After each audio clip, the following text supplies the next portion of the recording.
Hey guys, welcome back to our channel. My channel. Hey guys, welcome back to my channel. My name is Itunu Pepper. And I'm Ini. Yeah.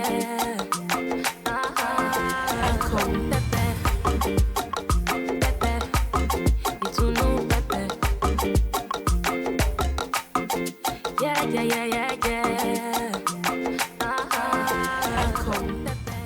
In today's video, we decided to do a little story time on my labor and delivery. I couldn't do this video alone because You gotta fill in the gaps, man. because I was were going going through through it. it. And you were But like, I was seeing it. exactly. So in fact, I still need to have a little sit down with my sister to hear her own perspective of my labor and delivery. Because my birth squad, oh my god, my birthing squad was the birthing squad of the year. I don't even care. I had the best birth squad. My mom, Annie, and my sister, like, we had a party.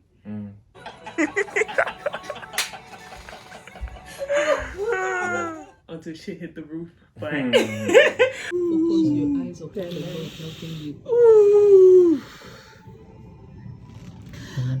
no, I'm not doing it again. We had a party. So yeah, we're gonna go in depth. We have a delivery vlog. If you haven't seen that already, go and check that out first. Yeah. And then come right back and watch this one. So in this one, we go in a bit more detail Yeah. about the things we didn't necessarily cover in the video. Yeah, Let's go. let's go. I'm gonna start from my last ultrasound, my last scan. Basically, it was a scan where we we're gonna schedule my delivery. And at the time, I was about 36 weeks and 5 days. Had hoped that I would wait till 38 weeks. So when I went there, I thought they were gonna have the conversation and say, okay, we're gonna schedule the delivery for next week, blah blah blah.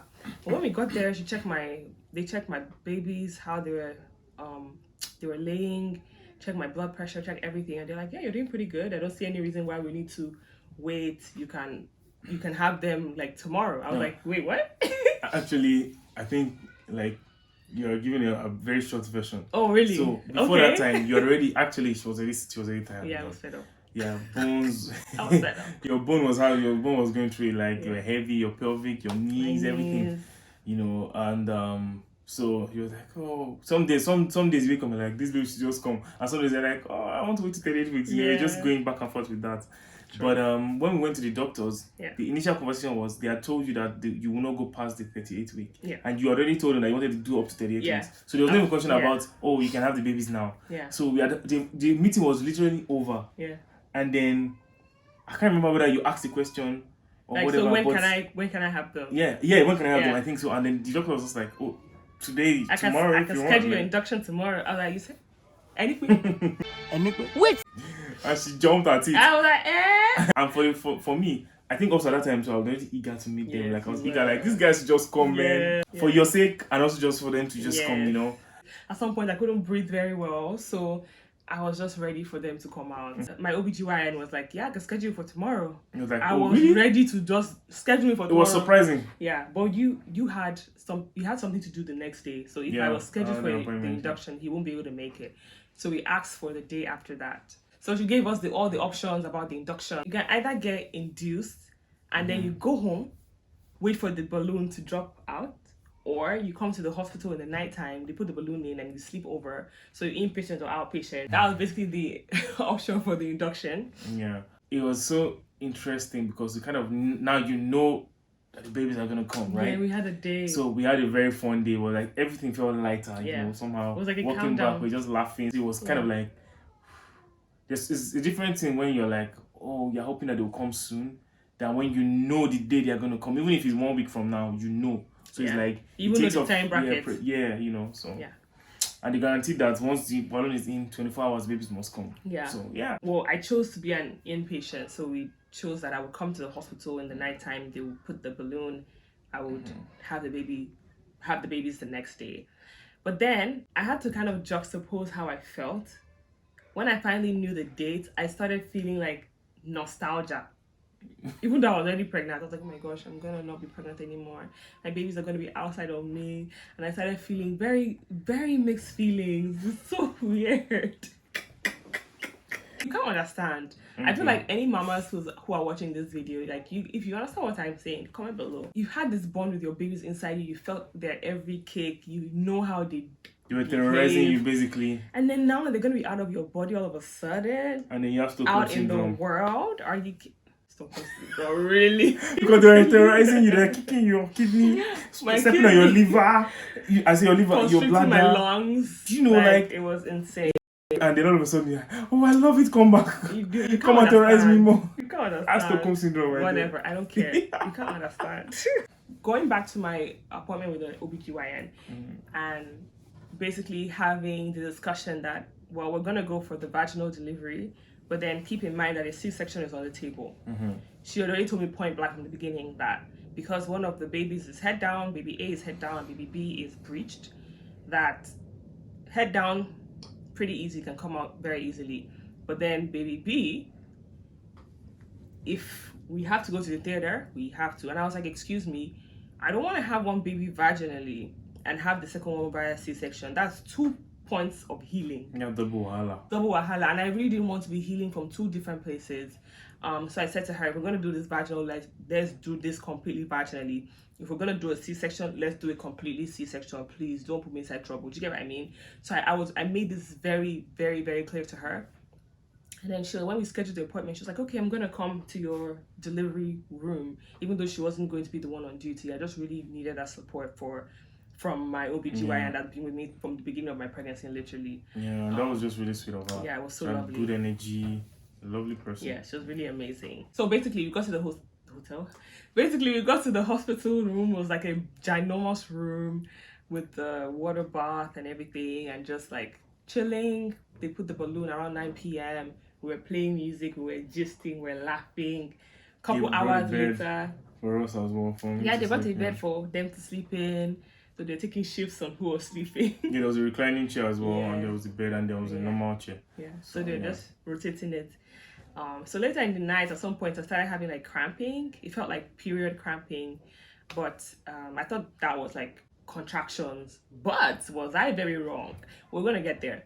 Anyway, so I started feeling contractions. Then the next morning, by the time I think the doctors came in around No, 10. before doctors came in, we discovered that for I think you went to pee. Yeah, I went to pee So I one was time. supporting you. I was going with you, and then I was And like, it feels really loose. yeah, you know, the stuff was not taut anymore. Yeah. It was loose. So I'm like, this thing has dropped. Yeah, so I felt like, okay, I was very well dilated for the balloon to drop.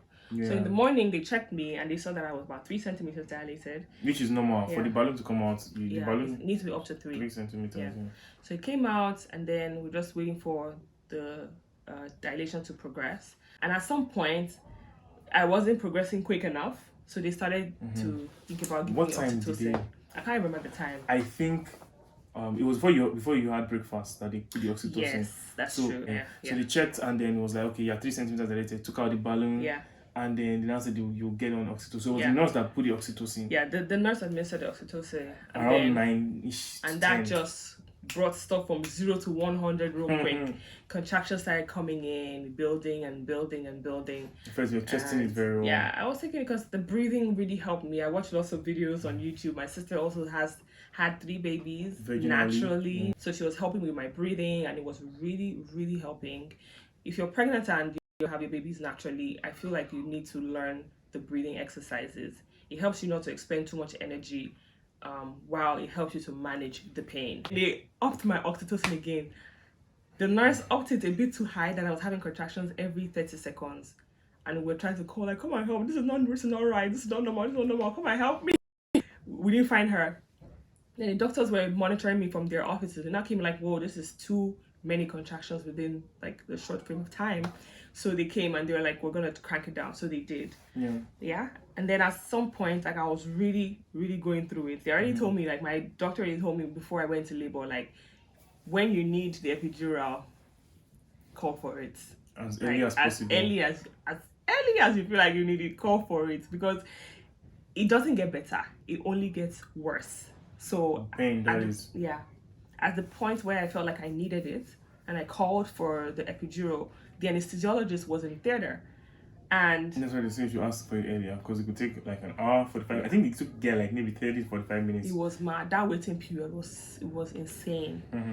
Then That was when in the video you were like, no, I can't take this yeah, anymore. because people I'm think not doing it again. that's so funny. People actually think I meant like I'm not having more babies. Mm. Do you know what I mean? That's not what I meant. I meant that I'm not doing it again. Like I'm not doing this natural thing Without anymore. Because I wanted to know what it felt like. Well, as you can see, we have a guest Yeah. because our little one just woke up, which is fine. This is Seems the like an reality. adult. This is the reality of Yeah. being parents. So I think we're talking about the epidural administration. You know, you're talking about like, I think you talked about why when you said, explaining, I'm not doing it again. Okay. Yeah. Yeah. So explaining, like when I said I'm not doing it again, a lot of people thought I meant, I'm not gonna have kids again. No. What I meant was that I'm not going to do this whole natural, no pain medication delivery. I mean, only God has the final say, but right now I feel like I might not have another child or any more children. So I wanted to know what it felt like once for all. That was why I went that far without any pain medication. So at that point I reached the limit. I was like, it's a lie. I'm not doing it again. I'm not doing it again. Call the anesthesiologist. I beg, bring me the meds. Because I'm not doing it again. That's what I meant by I'm not doing it again. Well, you were trusting it, man. You really tried. More. Well, at that point, he was even me, but I was feeling it. When the guy came and the procedure, obviously, they are injecting you your spinal cord or your spine area, and it's lower part of the back. First of all, the syringe was big. Your mom had to leave the room because she said she could not deal with it. Your sister, I don't know where she was watching, whether she was going to watch, I'm not sure. But I had to watch because I had to like help you and all that stuff. So the guy was saying to you, it's important that you stay still, first of all. And in my mind, I laugh because One of the Jones. Itunu's back is actually very, So very ticklish and sensitive. So it's like you want to put something in her back and you say, And he said no move. And it was just like, okay, just the play, just they the play. play. But I was praying in my mind because I knew that, hey, God, this is going to be tough for her to stand still. Yeah. I was praying like, God, because at the point I was not feeling like, hey, we couldn't go cause wahala from, you know, so. If you can't just touch my lower back for me, I will spaz. No matter how much I try. Yeah. So they were trying to hold And she me was still also but my back was still going through I was still having contractions. Yeah. So during the contraction, I'll tell them to wait. They will wait to when it passes, and I'm like, okay, it's done. Before we're able to get it, I'm spazzing. Before you know another contraction, I'm like, wait, Yeah, so so it was was taking it- forever, and yeah, they're the guy was getting getting frustrated. frustrated. The nurse was getting frustrated. I Yeah. was getting frustrated. I just had to just remain calm and just pray and say, don't worry, you can do it. So first of all, they'll pick a part. The guy will do some measuring with his fingers and all that stuff. Then he picked the part. Then he sterilized it because he said infection can occur. And if infection occurs and it goes to your spine, that can lead to paralysis. That's even a very sensitive place. And also, you know, the spine connected to the brain as well. So he first disinfected that whole area. Then he now they have this special kind of gauze / bandage or whatever that like, I think like one of what they put on your arm as well. So it like cordons of like as if you just block a whole region of the back, and then there's a square that is your skin, that's open to your skin, and that's where he was trying to tap and put the kidney through. I'm glad I didn't look. But I couldn't, even me when he was trying to put it, I couldn't look because I was in front of you, you know. And I don't think I wanted to look too because So just I was just imagining the whole procedure. But finally when they did it, I could breathe a sigh of relief. And Me too. And was the impact immediate? No, it wasn't. It took like 25 to 30 minutes to really start to feel like I can't sleep. But So after I got take the it, pain off the edge of the pain immediately. yeah, I took the epidural. By the way, before I had my babies, I thought epidural was gonna completely numb you. So if you're pregnant and you're trying to get the epidural, it does not completely numb you. It just takes off the sharp edges of the pain. So you still feel pain, but it's not just as intense. So just FYI, it's a lot more manageable. Yeah. So yeah, that was something that I wish I knew because I was surprised. So I was able to sleep, able to eat, and just recover from all the stress I'd been through after I got the epidural. Then around 3:00, I was about 10 centimeters dilated. So we're all very happy, like, oh my gosh, time to push, you're gonna meet the babies, da da da da da. Yeah. And then all the doctors and nurses started coming in. You have a lot more nurses, a lot more doctors, a lot more. When it's twins. Yeah, when you have twins, and a bigger room. So it was a whole party. Yeah, it was nice. I think it was a perfect team. God also answered our prayer because we prayed and said, God, anybody that's not supposed to be in this room when it's time for the labor, let the person go. Yeah, and that's exactly what happened. And just at the beginning, the shift was changing. So it was a new set of people that came in, and it was just good energy all through, Felt comfortable, there was laughter, there was ease and all that stuff. And like our gynecologist came and sat down. She was not meant to be there, she just sat down. She just came to observe, and gave that support. It was really nice. And at the end of the day, she actually came through. So like around 3:00, that was when I was 10 centimeters dilated and it was time to push. So I pushed like a lot of times, maybe like 5 to 7 times, and nothing was happening. I knew deep down like these contractions are not strong enough, but I just wasn't sure what the contractions were supposed to feel like to be able to bring the babies out. So, but I was thinking about, I didn't say anything, and then after a while, they also concurred. Okay, we need to crank up the oxytocin to make the contractions a lot more intense. Yeah. So when they cranked it up, I think 1 or 2 pushes, then you could see like the portion of the head like this. And I asked her to get a mirror so I could see it, because it really would like encourage me, and it you just really see some encouraged me. hairy It was ones. just so. Oh my gosh, it's an actual kid, even though you know it's an actual kid, but like, I don't know, it's just weird. To look at this head and Look at the imagine that head and this everything. head is the head that came out of you. Like seeing the head and the hair, I was like just so encouraged. And a couple more pushes, and then I started crowning, and it was like maybe like this much of the head that was out. What is crowning? Hey, crowning. It's like when the head is coming, like the head. This is like Okay. crowning, yeah. So when that portion of the head was out, Jesus Christ is Lord. They call this thing the ring of fire, and I know why. Even with the epidural, I think that was the most shocking thing, because I didn't feel like I was going to feel it, but it was burning. It Yeah. burned so, because Remember, like you it just shouted, like, it expands. burns, I was yeah. like, oh my gosh, it burns! Why does it burn? Like, it was so painful. And I then was surprised. I thought, like, yeah, me too. I didn't expect it. everything. A couple more pushes and the baby was out looking around like, you know, it was so cute. Yeah, And it I was came- like, oh my god. And I put the baby on my chest, skin to skin.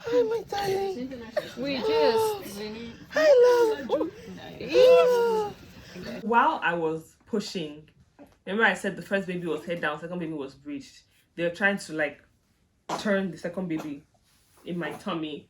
Yeah, while I was holding the first one. Yeah, she came to you before she did that. She came to you to say something. Yeah, because I wasn't even paying attention. Apparently, my sister was the one that told me this. They were already talking about like prepping the OR because of the second baby. Like they're like, oh, the OR is ready and blah blah blah. So my gynecologist that was just there, like just observing, I think she heard that and she was like, hey, that they should hold on. And she came to me and she's like, you know, I told you that it's always an option that you can go into the OR after having the first one vaginally. We're gonna do what we can to make sure that that doesn't happen. And that really encouraged me. Like I felt good to know that you took my request to heart. You remembered what I told you and you fought for me. Like, you know, even though she wasn't on duty. So she assisted with like reorienting, right? Irritating. Is it reorientation or reorienting? She just assisted with turning the baby around in my belly to make sure they're positioned correctly.